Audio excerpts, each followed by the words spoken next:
Hey, New Beginnings Church. This is Campbell. I'm Jeremiah, one of your global partners, one of your missionaries down here in Bolivia, right about there in the middle of South America. And we're under quarantine. I hear some of you guys are Spanish speakers too, so I'm going to do this in both languages. Hola a todos. Soy Jeremías, uno de sus misioneros, y estoy aquí en Bolivia predicando. Voy a predicar esto porque he escuchado que algunos son hispanohablantes también en ambos idiomas. I just wanted to share a word with you guys. Solo quería compartir una palabra con ustedes, just specifically, and I was thinking about you, especially during our time of we're all under quarantine, we're in quarantine here in Bolivia. Estaba pensando en algunos de ustedes y como nosotros también estamos en cuarentena y que estaba muy agradecido por ustedes y pensando en una carta que el apóstol Pablo, que era misionero también, había escrito a alguna de las iglesias que les apoyaba.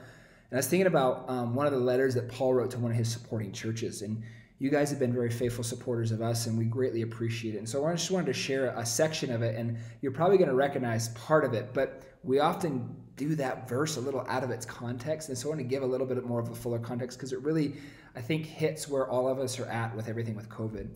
Quería compartir un poco de esa carta de Pablo, porque van a reconocer uno de los pasajes probablemente, porque es muy común, pero muchas veces lo sacamos fuera del contexto. Y quería dar un poco más de contexto porque realmente demuestra lo que estamos sintiendo aquí con COVID-19.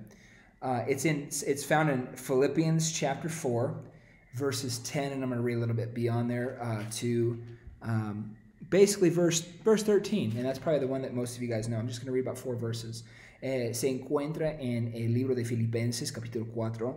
Voy a leer desde el versículo 10 hasta el versículo 13. And it says this. I'm going to read it in English and then I'll read it in Spanish. Dice esto. Voy a leerlo en inglés y después en español. It's a thank you letter. And it says, thanks for their gifts is the subtitle that they've put with this. Philippians 4:10. I rejoice greatly in the Lord that at last you have renewed your concern for me. Indeed, you have been concerned, but you had no opportunity to show it. I'm not saying this because I'm in need, for I have learned to be content whatever the circumstances.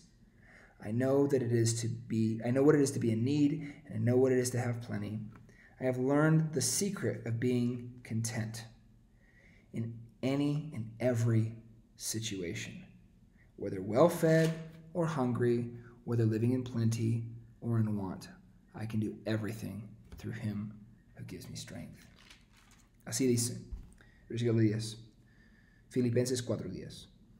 Me alegro muchísimo en el Señor de que a fin hayan vuelto a mantenerse en mí. Claro está que tenían interés, solo que no habían tenido la oportunidad de demostrarlo. No digo esto porque esté necesitando, pues he aprendido a estar satisfecho en cualquier situación en que me encuentre. Sé lo que es vivir en la pobreza y lo que es vivir en la abundancia. He aprendido a vivir en todas y cada una de las circunstancias, tanto a quedar saciado como a pasar hambre y tener de sobra como a sufrir escasez. Todo lo puedo en Cristo que me fortalece. We're all in a tough situation. It's a situation that probably none of us have ever found ourselves with the whole isolation, social distancing, and many of you are probably finding yourselves in an economic crisis as well, or an emotional one. Nos encontramos en un lugar donde nadie se ha encontrado antes, realmente en nuestra generación. Muchos de ustedes están sufriendo y muchos están sufriendo escasez, como aquí dice, escasez económica o problemas emocionales. Some of you may be finding yourselves in rough relationships and you feel trapped in a house together. Algunos de ustedes tal vez sienten que están atrapados en la misma casa con alguien que es una relación peligrosa. And I want to reach out to you to let you know that Paul understood that. Y quiero alcanzarles para explicarles que Pablo entendía eso. You see, he suffered really bad. If you read about the Apostle Paul and all of his letters, he wrote more than half of the New Testament. El apóstol Pablo entendía esto y realmente él entendía el concepto porque él tenía una vida muy difícil y él había escrito mucho, hay mucho para decir, no sé, realmente había escrito más de la mitad del Nuevo Testamento. You see, Paul was a Pharisee.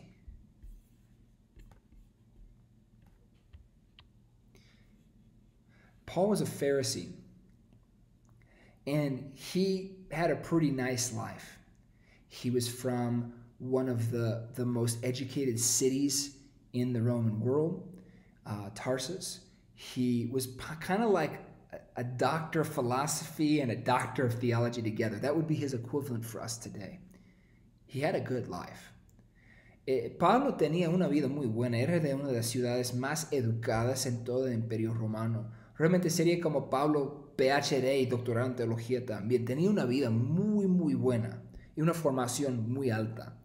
El equivalente para nosotros hoy. He was an extremely intelligent man. And that means he probably came from a family of money. If he did. He was well-read. He was multilingual. And he understood so many things about different cultures. And that demonstrates that he probably came from a life where he was very comfortable. ¿Ves? Pablo hablaba varios idiomas, entendía mucho de teología, mucho de filosofía, había leído mucho. Eso significa que probablemente venía de una familia de recursos. And yet, Paul, when he started to follow Jesus, went through a lot of hardship, went through suffering, lost a lot of things. He was beaten almost to death multiple times, thrown in jail. He was shipwrecked. He was starving at times. He understood suffering too. Y Pablo también había sufrido mucho. Había sido golpeado casi a la muerte varias veces. Había sido naufragio por lo menos una vez. Había sido encarcelado varias veces. Él realmente conocía sufrimiento. And so maybe you're finding that also. But what I love about Paul is he always brings it back to the hope that we have in Jesus. Y lo que me encanta de Pablo es que él siempre vuelve a la esperanza que nosotros tenemos en Jesús. And that's what he's saying here as he gives thanks to the Philippians. He's like, I know what it's like to have it all. And I know what it's like to really be in a hard spot.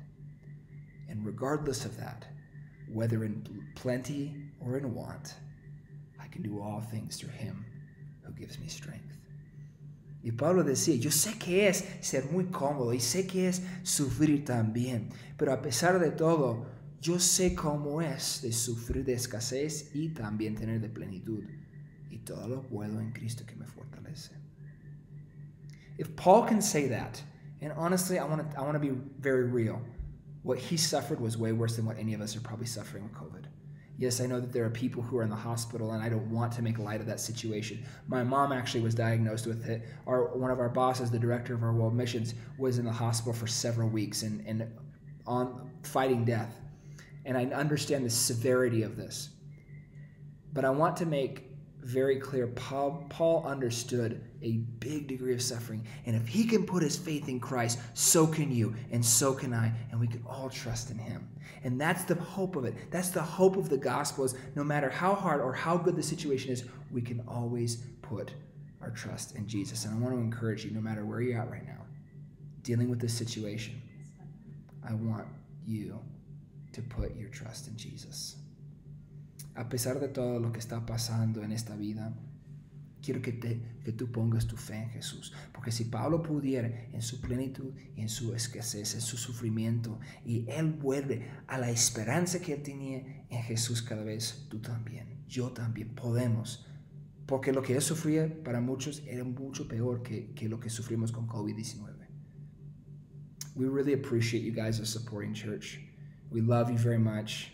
Thank you, Pastor Ben, for allowing us to have this word. And we just want to encourage you guys to continue to press on, to continue to share the hope of Jesus. This is a time when people are going to be more open to hearing about God's hope because he's not surprised by this.